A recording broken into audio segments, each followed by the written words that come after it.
Hoxe despedimos un 2025 frenético e intenso. Tamén foi o ano Castelao, e que mellor que poñernos, metafóricamente, as súas gafas para reflexionar con serenidade sobre os retos que afronta Galicia. Estamos no Museo de Pontevedra, que custodia máis de 1.800 pezas do legado deste rianxeiro universal e poliédrico. Castelao foi debusante, foi dramaturgo, foi ensayista e foi político.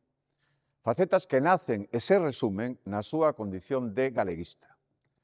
Algúnas das ideas que el defendeu e que daquela eran revolucionarias hoxe forman parte do acervo común das galegas e galegos. A arquitectura institucional, política e cultural da Galicia de hoxe é posible porque antes a soñaron Castelao, Risco, Brañas, Otero Pedrallo e outros moitos intelectuais que amaban o seu país. No camiño que nos trouxo ata aquí, atópanse algunhas das claves para interpretar e entender as mudanzas ás que nos enfrontamos. Drásticas e imprevisibles. As redes sociais marcan o compás do mundo e ás veces só ollamos o universo a través dunha pantalla. Fronte esta realidade, aspiramos a facer de Galicia un refuxio no que as cousas se entendan de outra maneira, un lugar no que seguir mirando os ollos das persoas. Se neste Nadal temos a fortuna de poder compartir tempo cos nosos pais ou avós, levantemos a vista da pantalla e aprendamos deles.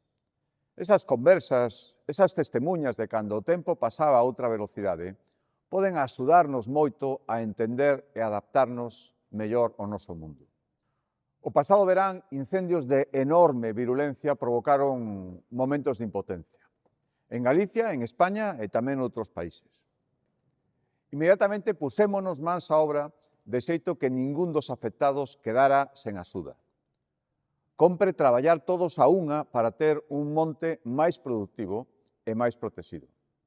E seguimos crendo que os gobernos están para gobernar, non para entreter e moito menos para indignar. Por iso somos previsibles e mañá, día 1 de xaneiro, entrarán en vigor os orzamentos da Xunta para o ano 2026, como debe ser. Traballamos pensando en deixarlles ás nosas fillas e fillos unha Galicia mellor, non en facernos notar no medio do ruído.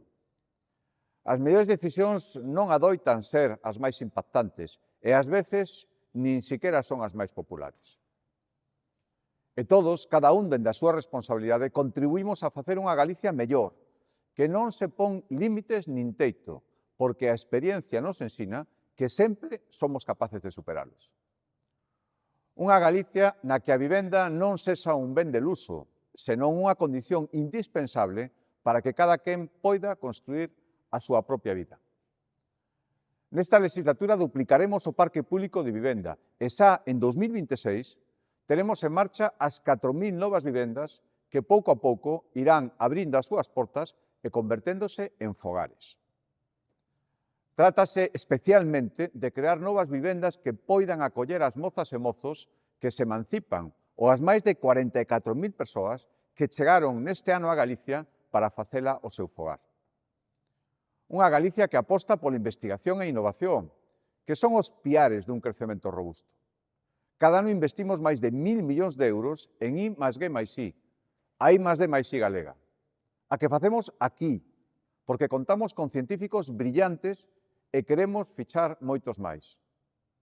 Teremos aquí en Galicia o supercomputador público máis potente do sur de Europa e unha das 6 novas fábricas de inteligencia artificial que vai haber no noso continente. Non é un relato de ciencia ficción, é a crónica da Galicia de hoxe. Unha Galicia que presume e leva por todos os recunchos do mundo os nosos produtos, pero tamén todo un estilo de vida. Iso é o que chamamos con orgullo Galicia Calidade. E seguiremos alzando a voz en todos os foros contra ese proteccionismo comercial que pecha portas injustamente e que castiga a quen o fai ben, como os nosos produtores galegos. Unha Galicia que reúne todas as condicións para beneficiarse das oportunidades económicas do futuro.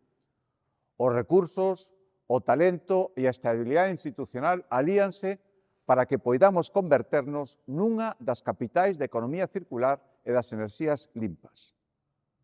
Compre actuar con intelixencia e con responsabilidade para que os novos sectores estratégicos sigan a estela do téxtil, do agroalimentario e dunha automoción que nun contexto difícil non só aguanta, senón que se supera.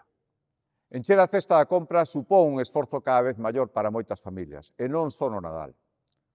Fronte a un custe de vida que non deixa de subir, debemos procurar que a nosa terra produza cada vez máis riqueza e que esta se reparta con xustiza entre as persoas que gañan o seu sustento co seu traballo. E tamén, por suposto, seguir protexendo os que, pola razón que sexa, necesitan a axuda de todos nós. Moitas das injustizas que sufría Galicia e que denunciou Castelao son, afortunadamente, xa un mal recordo do pasado. Para combater os agravios que aínda existen, Galicia dispón das súas propias institucións, fortes e cribles, que garanten que a nosa voz nunca xamais volva a ser ignorada. E na procura desa meta sumamos todos. Galicia non exclúe a ninguén cando se trata de construir o seu futuro, con optimismo, con ambición, en positivo. Existe unha famosa estampa de Castelao que o explica á perfección. Non lle poñade chatas a obra mentras non se remata. O que pense que vai mal que traballe nela. Hai sitio para todos. Tamén unha tarifa colectiva procurar que os nenos e adolescentes galegos crezan nunha contorna segura, saudable e con bons referentes. Galicia é líder na regulación das pantallas no eido educativo e na prohibición do consumo de bebidas enerxéticas a menores. A educación é a ferramenta máis poderosa para garantir o avance do país e, por iso, non escatimaremos recursos para que as e os máis novos accedan a unha formación de excelencia pública e gratuita. Traballamos para mellorar a convivencia en todas as aulas e desterrar calquera tipo de comportamento ou actitude reprobable para rematar co acoso escolar. E rematar tamén con calquera clase de violencia, tamén e moi especialmente coa violencia contra as mulleres, unha lacra para o conxunto da sociedade. Posuímos un sistema sanitario público avanzado que ofrece o calendario vacinal máis completo do mundo, amplos programas de cribados e tratamentos punteiros na loita contra o cancro que eran impensables hai ben poucos anos. Seguir avanzando nesta senda é unha obriga irrenunciable. E, por suposto, como cada ano por estas datas, quero compartir unha mensaxe de afecto ás persoas que pasan estas celebracións en soidade, e as que enfrontan problemas de saúde e as que botan en falta algún ser querido. E tamén unha lembranza agarimosa para os nosos emigrantes, que celebran estas festas lonxe da terra que levan sempre no corazón, como nós os levamos a eles. Sempre, aínda cando as tebras parecen máis densas, hai unha luz de esperanza que nos guía para seguir avanzando, como avanzan os peregrinos que percorren os distintos camiños de Santiago. Deséxovos unha feliz entrada de ano e que teñamos un 2026 cheo de alegría, de benestar, de paz e de prosperidade.